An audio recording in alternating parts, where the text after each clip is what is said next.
Yeah, I just first of all like to say thanks to NEFCure for the invitation and to participate in this panel. I'm going to go ahead and just start inviting people up here. So Tracy, where's Tracy sitting at? I'm probably look. Oh, there we go. Okay, look in the other direction. And then Jen Hupek, and then Kara, and then David. All right.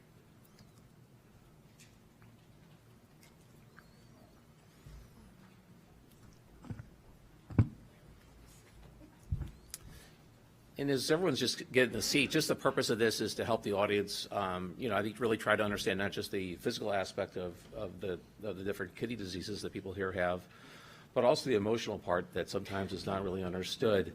And then the other element is to share your perspective too about, a little bit about your journeys and then where you see the opportunities and maybe barriers to participate in clinical trials. So Tracy, I'm going to have you just introduce yourself and just provide a little background on yourself. My name is Tracy. That's not Tracy, that's me. There we go. I have the dubious honor of being a product syndrome patient for the past 47 years. I was brushing my teeth today, very nervous. I'm phobic of public speaking, and I blame prednisone for that because of the jitters and the blushing and the moon face and a myriad of other annoying side effects. But I said it's go time. Never ever in my imagination did I think I'd be sitting here in a room of stakeholders who care about hearing about the frustrations of a medication that does great things, but often the side effects are just as bad as the symptoms of the disease. So I am thrilled that you're here. I thank you so much for caring, knowing that everyone cares and that NEFCure is here driving us all forward means more than I can ever say. This day actually is up with the birth of my kids. My wedding day. So thank you from the bottom of our heart. Do you want me to talk about frustration? No, we're just going to do introductions right now. But that's great. Thanks, Tracy. Jen, if you just introduce yourself, your little background. Okay. Hi. So I was diagnosed with FSGS when I was 17 years old. I'm 41 now, so I've been living with it for 24 years. I've also had 3 kidney transplants as a result of the FSGS. I do have recurrence of the disease in my 3rd kidney. I just celebrated my 11-year transplant anniversary just a few weeks ago. So I've had it for the longest I've ever had a kidney transplant. Thank you. Yay! That's awesome. I'm very excited. No, I know, seriously. Yeah. And I just, on my 11-year transplant anniversary, I made an appointment with a top doc. I'm from Boston, Massachusetts, so I met with her, and she feels like I might be in partial remission right now, so I'm pretty excited about that. It's been a long journey, and I can't wait to see what's going to happen in the future. Great. It's great to have you here. And Kara, just a little bit background on yourself. Sure. Yep, my name's Kara Jones, and my son, Christian, his nickname is Cheech, was diagnosed when he was 2. That's when I was dropping him off at college last year. Let's see, he's a minimal change, frequent relapser, steroid dependent. He's been on all of it, but, he's a freshman in college, and I'm happy about that. And I want to say thank you to everyone for being here today. Truly, it is a dream come true to know that there's so many people that care to help find a cure for my son. Sorry. Sorry, no need to apologize. David? Yeah. I'm David Lickerman. I'm an emergency physician in St. Louis, and my wife is an adult nurse practitioner, and our 32-year-old son was diagnosed with FSGS 3 years ago. He's never been in remission, still spilling massive amounts of protein, so we're pretty apprehensive about how that's going. At this point, we've seen 6 nephrologists of varying stripes, but some of the top ones in the country. I'm very impressed that expert opinion is just that. and not more scientifically based. I'm impressed that the literature that's out there, it has such incredibly small sample sizes as to be expert opinion, once again. So we have a lot of work to do, starting from the ground up, from deciding how many diseases this really is, to deciding what might work for each of those categories, and whether it has a genetic basis or it doesn't have a genetic basis. It's an improvisation of the immune system. A lot of things to learn, and we've been through many barriers with those 6 nephrologists. We've only had one of them recommend a clinical trial, which was closed at the time. So there's work to be done there, which I'd like to talk about a little bit later. We'll give it an opportunity to. So I think if we just kind of step back and think about this, we have 2 different perspectives. We have people here that have actually had the disease themselves, and then we have 2 people in terms of the role of a caregiver. So I think you guys bring a pretty rich perspective. And I think just to kind of set up this session here really is to think about is that I think what the value of the patient voice is it kind of level sets things and provides wisdom, right? You guys have been through a lot of suffering in your lives. But as we all know, through suffering comes wisdom. And we all know in this country we can benefit from more wisdom. So I think, as we prepare to do this, I just ask you to frame that, because look in the audience here, we have, different people. We have people from the NIH, FDA, and people from industry are all trying to help provide solutions. But your input, I think, is a critical element that sometimes is overlooked. So with that being said, I am going to then start with Tracy, the first question with you. And, you mentioned that you were diagnosed when you were very young. Was it 2? Yeah. 2. And then you went into a long remission. Can you describe your experience living with these diseases and contrast them as a child and a teen versus an adult? Sure, I'd love to. As a child, I think the onus was on my mother. I was diagnosed at CHOP in 1971.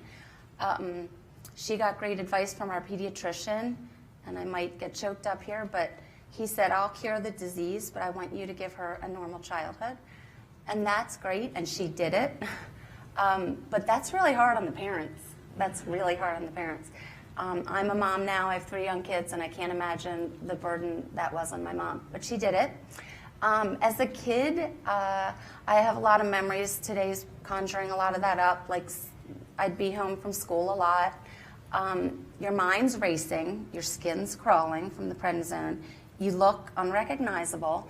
Your little brothers say hurtful things, not meaning to, but they're little kids. It changes everything.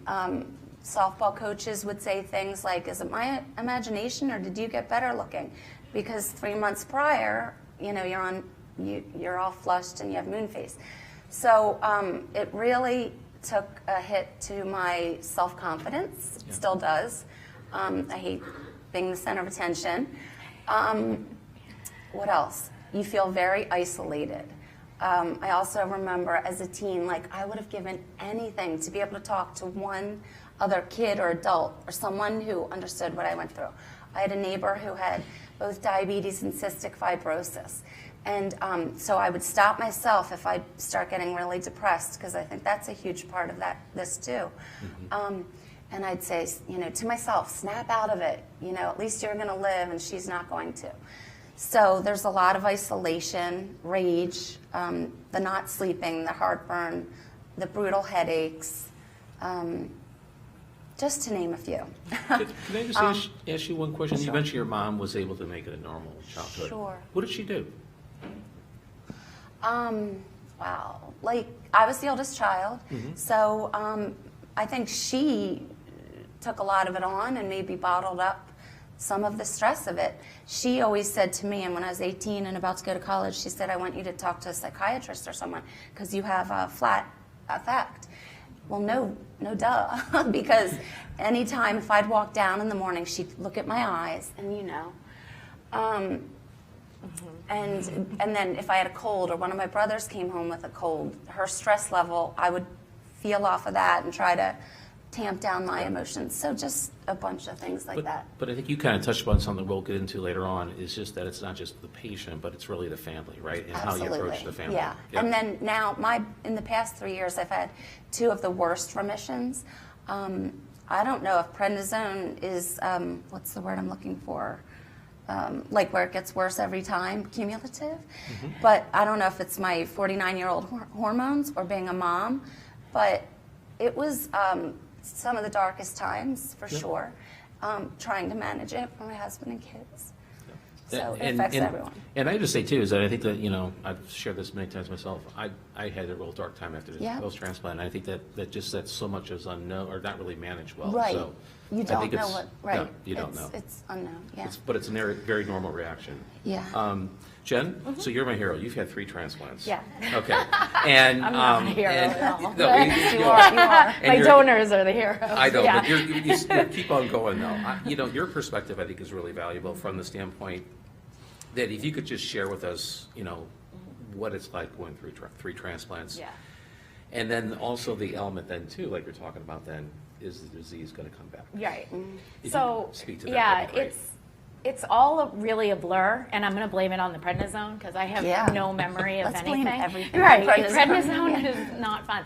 And prednisone doesn't do anything for me, yet I'm still on it 24 years later. So it's like, ugh, it's Right. crazy. But going through the transplants, I was 20, 21, and 31 when I had all my transplants. So I was a senior in college when I had my first one, and I had to withdraw from college.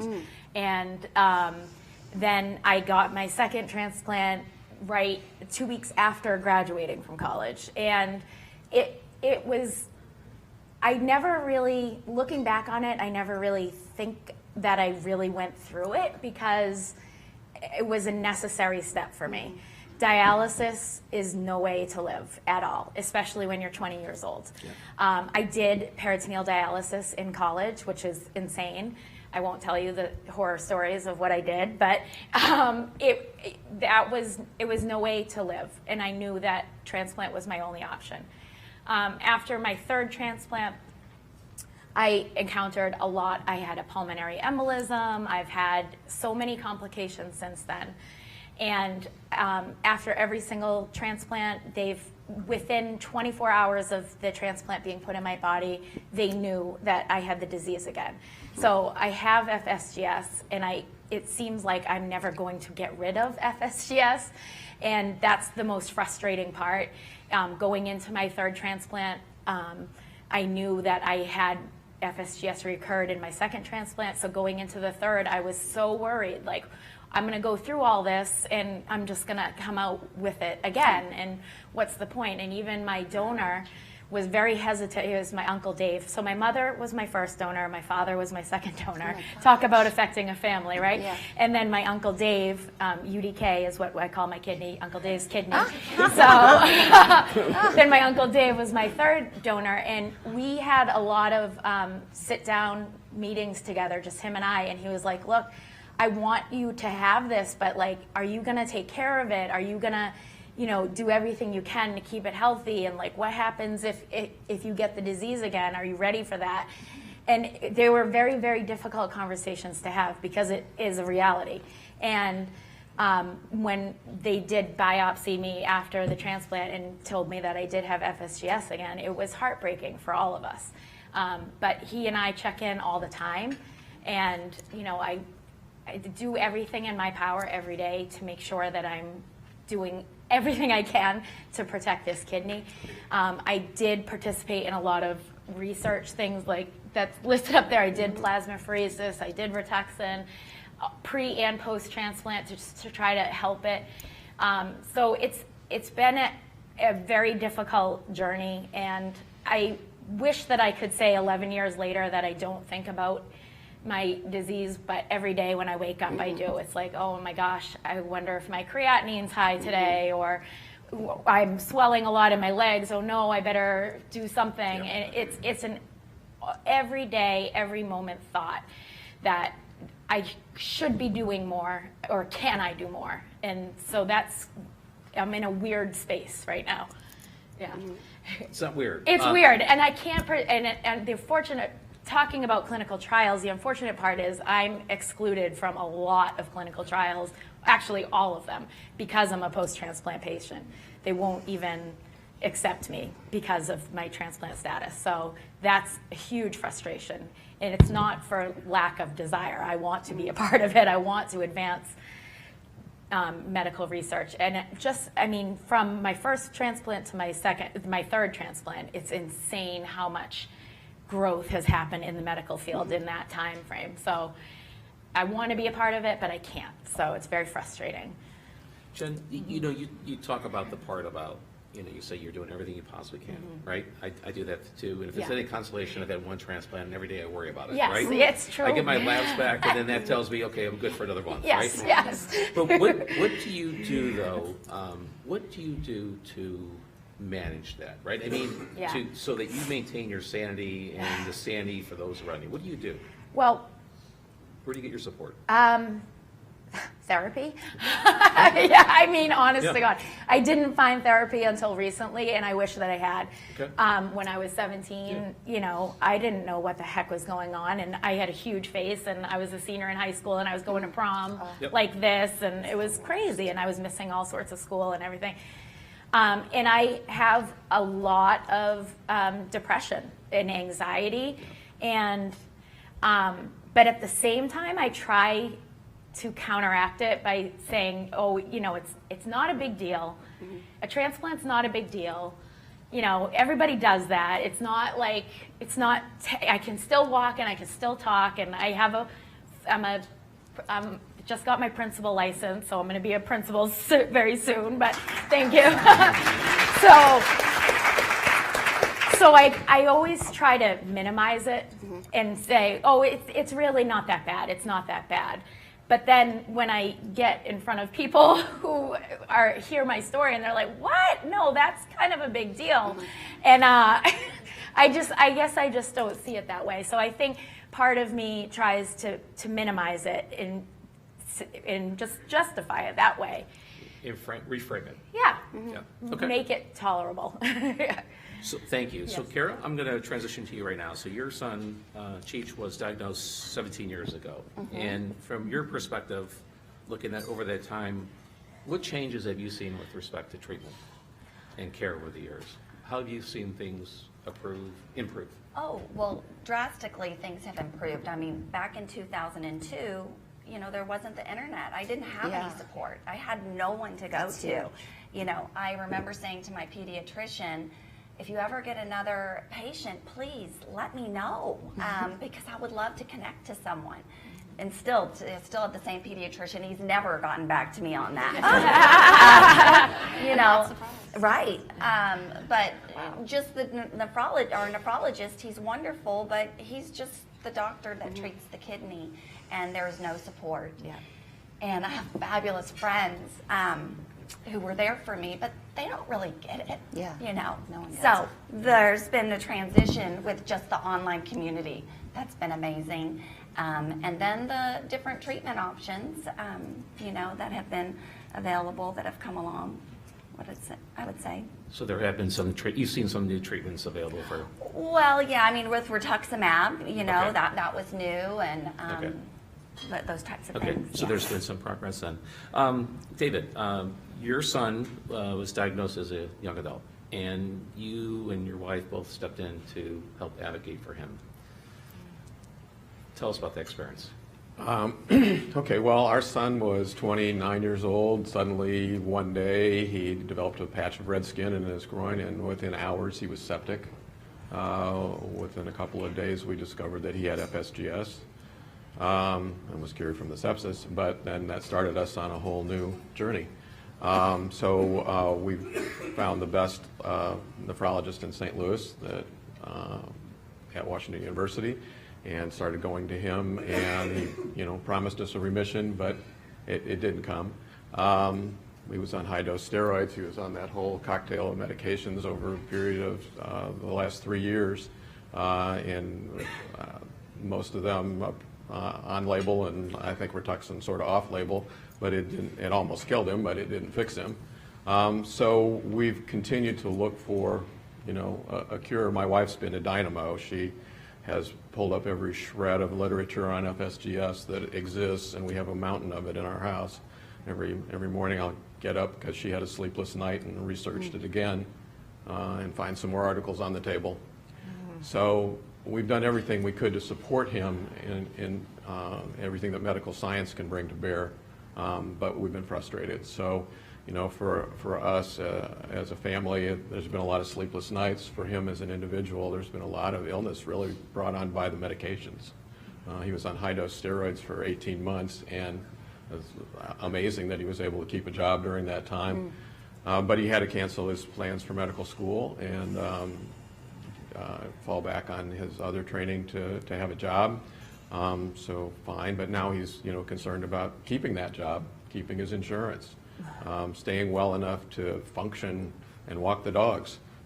Sometimes he hasn't been able to get out of bed, and it's because another problem has come in for no reason at all. He's developed hypophosphatemia, and so that is its own complication and not really associated typically with FSGS. So we've been to more specialists about that. That's currently being managed well, and he's functioning, but he's back on steroids. And for him, it's been a real difficult time because his aspirations were very high, and they were dashed immediately. You know, he had he can read the literature too. He was prepared to go to medical school. He can figure it out. He knows his lifespan is limited. His kidney lifespan is limited. He doesn't know if he's going to be healthy one week to the next. So what can he do in terms of a career? He's afraid to get married because he doesn't want to do that to his wife, you know, to bring her into this and saddle her with all his problems. So it's caused a huge change for him. It's been heartbreaking for his mother. And I think what he's done is compartmentalize it. You know, there are days when he's willing to talk to us about FSGS and days when he says, just talk to me about something else. I don't want to deal with that today. But he's followed the advice of his doctors all the way through.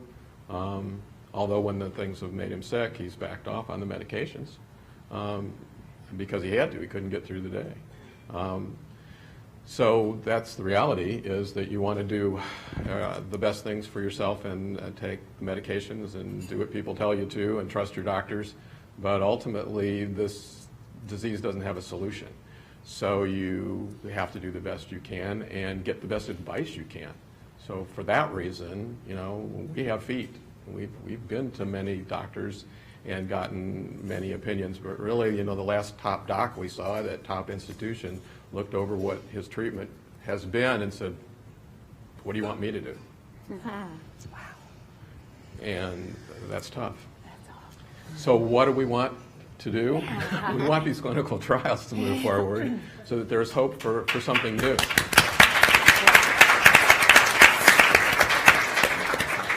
And I appreciate everyone. I mean, the subjects we're talking about, I mean, these are very raw, and I appreciate, I'm sensitive to the subject, but I think it's valuable for people to understand this. And I hope that everyone's taken away the message that it's not the patient, but it's the family, right?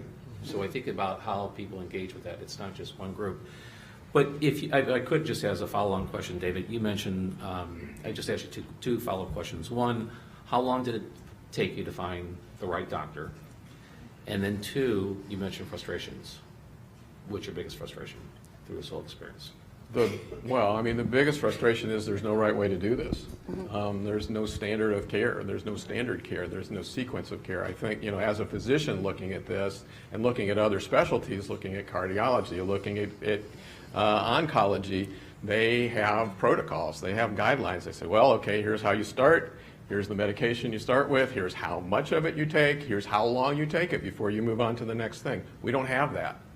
And I think, you know, because of that, you know, he stayed too long with treatments that didn't really work for him. He stayed with prednisone in high doses until it thinned out his bones to the same DEXA score as his 85-year-old grandmother. He stayed with cyclosporin until it rose, you know, his creatinine rose. And it hasn't really come all the way back down to where it was. So there's no timeline for any of these things. And because of that, there's no clear path for the nephrologist to say, oh, we've tried this, and this is what we're supposed to do. Here we're at point E, it's time for a clinical trial. And it's not there. If we had that kind of sequence out there as a published guideline, I think people would get to their clinical trials sooner, because now, you know, every nephrologist wants to try their pet cocktail until it doesn't work, and then it's time for a clinical trial. Well, is it time earlier? Should we have gone that long? That's a frustration for me as the father and a physician. I see that we haven't gotten that organized yet. And we also don't know what really works for what subset of patients. How do we split people out into the groups that really they should be in to know which direction to take? You know, it's the difference between somebody with coronary artery disease or congestive heart failure. You know, the treatments aren't the same, but they're all heart disease. So that's the biggest frustration for me, is seeing that we don't have that together. I'm going to dovetail upon your point because I think you make a really good one there about your son going through the steroids and then the impact that it was like almost like he was an 80-year-old person who never used the wrong term. But in terms of using quote unquote the standard of care, right? So now we look at the clinical trials. There's all the clinical trials out here. So now we go back. I'm going to focus in upon the question about clinical trials. I'll start with you, Tracy. One, where do you learn about clinical trials? And then two, are your doctors talking to you about clinical trials? Tracy? Everything I learn is from NephCure, their Facebook page, the emails I get, my perusing, my conversation with other patients. This day, November, I have sought out about at least a dozen doctors in all these years. And, you know, the past 10 years, since so many exciting things are on the horizon, and I consider myself blessed to be here during that time because I have hope and faith that I'm going to see great change soon. But I always go to them with the information, and I get blank stares. So I feel like you get blank stares from doctors. Okay. They don't know as much about clinical trials as I do. Now I've been fine for a year, so I haven't seen anyone, to be fair. Just to clarify, are you Yeah. seeing a physician associated with a teaching center, or are you seeing a community nephrologist? I go to, well, recently in the last 3 years, Penn, University of Pennsylvania, Drexel, So it's part of teaching hospitals. yeah, Okay. Nephrology Associates in Lewis. I live in Rehoboth Beach, Delaware, so that is a huge obstacle for me. I don't have many good options close by, so I'm used to traveling to Philadelphia. That's where I grew up. It's 2 hours. It's no big deal. But with 3 kids, it's a hurdle to even get to an appointment or an update. Another huge obstacle would be timing. So I haven't, knock on wood, been spilling protein. I got off prednisone last May 2018. So if I reach out, I mean, I want to be a guinea pig. I want to help so much. I'll be a good patient. I'll do what you tell me to do. but the timing's always off. Like, now I'm good, so no one needs me now. So timing, geography, and then the doctors, and I don't know if it's lack of knowledge or communication. I can't figure that out. But I always go to them, like, have you heard about this? And I don't get any feedback back, positive feedback. So my frustration is that I've been treated with 60 milligrams of prednisone, 1971, all the way till now. And I cannot believe in this day and age, I still get thrown 60 milligrams of prednisone. And about a year ago when I was on it, I remember calling my mom, because she's kind of the only one who really gets it, and just screaming. And I'm pretty mild-mannered and calm. I was like losing my mind with the prednisone. I'm like, I can't even believe doctors let me drive around like this. And really, like, you know, you talk about drunk driving, there's got to be a word for prednisone while behind the wheel. I've had trouble getting prednisone. I've had huge trouble with follow-up on how to wean off of it. That's a huge deal. I just have felt like I'm hanging out, not able to get good response. Jen, you have you kind of identified the challenge, right? That the trials that are being done right now are all being done before transplant. Yeah. I guess my sense is, give me your perspective on clinical trials, what you would like to see.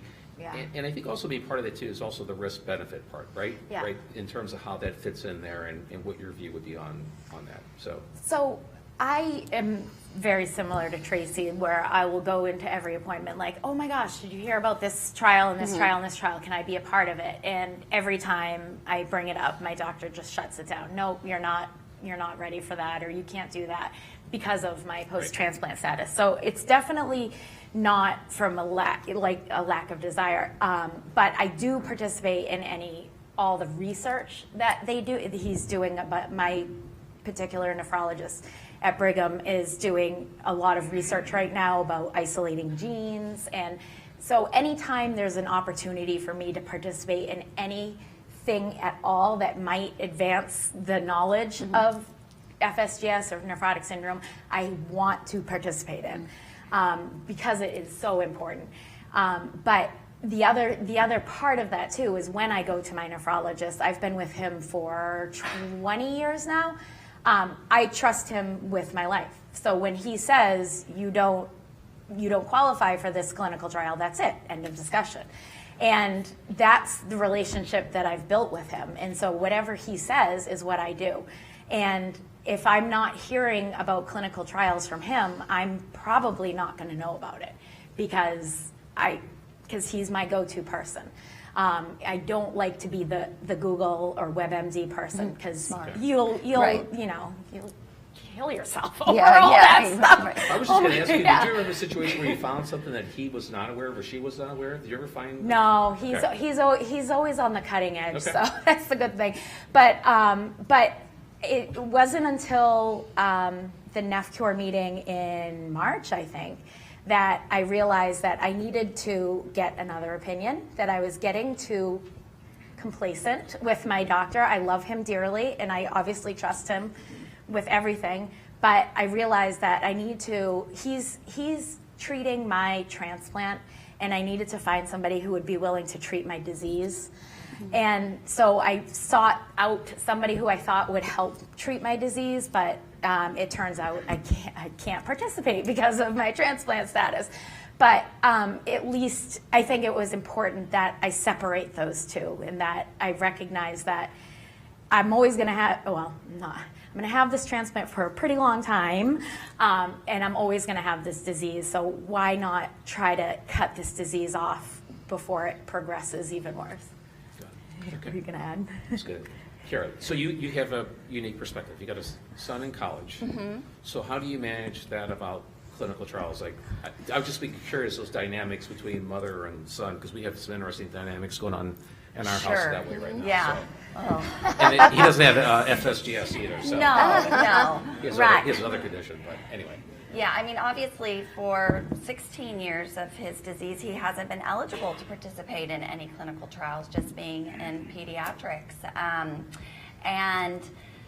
I would have loved the opportunity, though, to have been given an option as his mom and to be a part of that. So for children to be excluded from that, I understand, but on the other side, I wish that they could also be included, because there's some value there. Now he's 19. He is still going to see his pediatric nephrologist. They will follow him through his college years. He's currently not spilling right now, but I have forced him to get on Kidney Health Gateway with me, and forced him to call the Rare Genomes Project, because we are committed. I am committed, and because I'm committed, I'm committing him, and we will. My husband supports me in this mission, and if and when something does come and he's eligible for it, by all means, he will be there. There's Dr. Gibson here is leading a group about pediatric inclusion in clinical trials, right? So there's a concern about safety. Would you mind just giving your perspective about it? Because it's an interesting dynamic, right? Because you're managing someone, your son, right? And that whole risk-benefit, equation. I mean, just your perspective on that. Yeah, I mean, take it for This what is it's pediatric, worth, yeah. but when my husband and I sat down and looked at those drugs, it was started with Prograf, and then it was Celsep, and then it was Cytoxin, and then it was rituximab and Myfortec, and we're looking and, looking at the pros and then looking at the cons and the risks. And those are some serious risks. And my son, he's only 19. I don't know where those are going to follow him into his adulthood, some of those side effects. And we had to make those decisions to, yes, have him participate or take all those drugs. But on the flip side, it would have been, they're so damaging. It would have been nice to have been given the opportunity to maybe see if there's something else out there that he could have been eligible for and have him participate. The cons could have been as equal as the cons, the side effects that he's already taken. And so to deny him or us that opportunity, is very frustrating. But if I capture your point, I think it's a very rational response. So you're looking at the existing standard of care, look at those side effects, and then look at trials and say, okay, what's the risk, right? Right. I think it's a pretty rational way Yeah. of putting it. No, that was well done, so thank you. David, you have a very interesting perspective on clinical trials, but I would just be, just curious. You've talked about, some of the challenges of finding the right physician, but how about clinical trials in terms of what you've seen, how you've learned, and where you find credibility, and then what are the challenges in learning about trials? Sure. Well, we were introduced to the idea of clinical trials by our first nephrologist for this, and he recommended the Sparsaartan trial, which was closed at that time, and that was it. There wasn't really anything else, and nobody's offered us anything else since then. But we're kind of activists, and anybody that's in this room that's a patient's an activist. We want to help move the science forward, and we want to get the best treatment we can for ourselves and our family members. And so we're not going to sit still with this sort of thing. So, through NephCure is the way we have found out about additional clinical trials. And that's still, I think, the best information out there. And the kidneyhealthgateway.com list is the list. Because if you try and go to clinicaltrials.org, you'll get lost in a forest of stuff. And this really puts it out there and explains a little bit about each of the trials. And so, the challenge really isn't just educating the nephrologists and getting that information out to them, although that's huge. But every patient's not going to sit still and just take what the nephrologist gives them. We don't. We're going to go out there and find a clinical trial. And right now, our son is signed up to be in the next phase Sparsaartan trial, and he'll start that within the next couple of weeks. But he signed up for that himself. He signed up for the abatacept trial himself, and only to have it close right before his eyes. And so, the patients don't have to have a nephrologist sign them up for trials. They can do it themselves. Right. So if we get that information out to them, that moves the whole scene forward too. Obviously, it's better if they work together, but that's really important, I think, to get both sides involved in this. And That's a so really the good more point. ways we can get Yeah. the message out Yeah. that this list exists and that Yeah. this is current information and a whole support network for patients who have a disease that doesn't have a cure at this point, it's huge. The point you made there too, I just speaking from professional experience, I've been working on a Fabry disease trial, and we would have different meetings with patients, and people were shocked. Patients were shocked. You mean I can contact an investigator myself? Yeah, no one's preventing you. But I think obviously with your experience, right, that you have that knowledge, but people that may not have that experience, they don't realize that they have that power to do that, right? That, Yeah. it's your health, it's your life. One thing just to kind of touch upon, if I could, just for a second, is that again, it's a sensitive subject, but I think it's one that, we all come to terms with. But, when you talk about this in terms of, we know a transplant's not a cure, right? We know that that's not the case, and a transplant and dialysis is associated with short life expectancy. I find one of my frustrations is that message is clearly understood by myself, but my doctors sometimes don't communicate that, and then also communicate what a clinical trial could potentially offer in terms of that. Has anyone had anyone have an honest discussion with you and say that, I know this is a touchy subject, but I think it's one that has to have happened.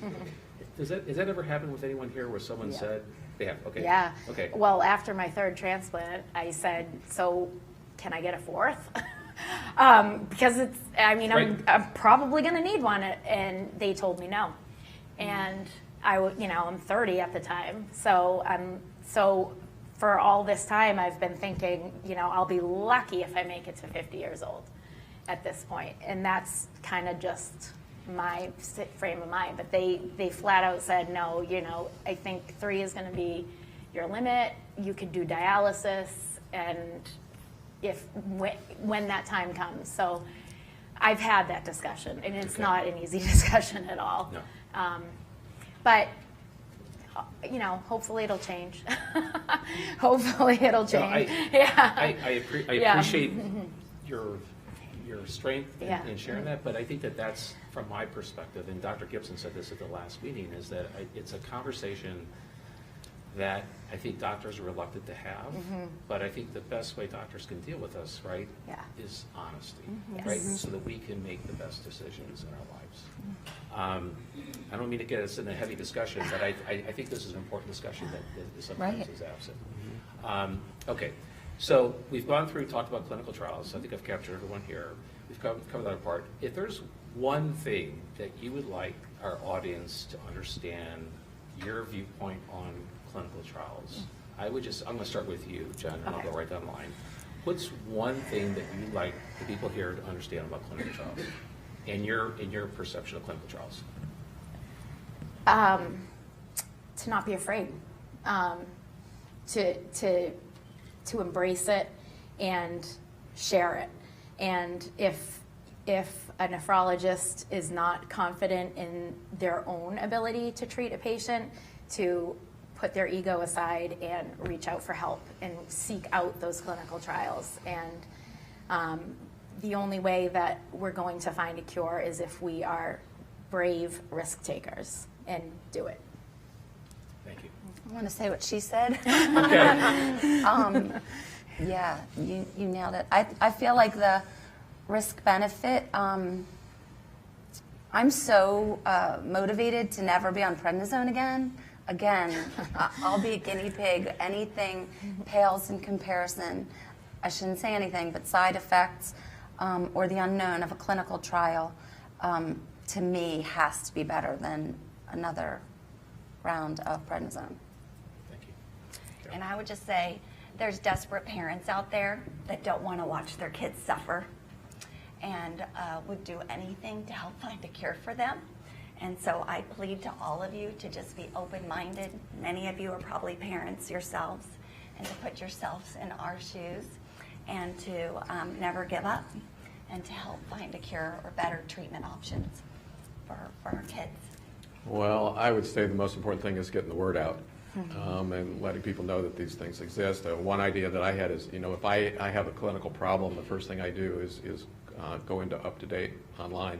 What if there was a link to clinical trials on UpToDate in the FSGS article? Wouldn't that take people right there? Another thought is that, you know, we talked last time, we had a meeting about pathologists recommending clinical trials to when they review the initial biopsy slides. And we talked with one of our nephrology colleagues, and he said, yeah, I would really appreciate it if not only they would give me a list of trials, they would tell me the best trial for my patient based on the biopsy. But right now, we're not, I don't think, sophisticated enough to point it in that direction, but still you could give the list. Yeah. Very important. And also to get the message out to the patients that, you know, they can sign up for a clinical trial. And really the most important thing, I think, is that we as a group get this together, move it forward, have these clinical trials so the drugs are available, and so people with multiple transplants can have the drug. People who are pediatric patients could maybe have the drug.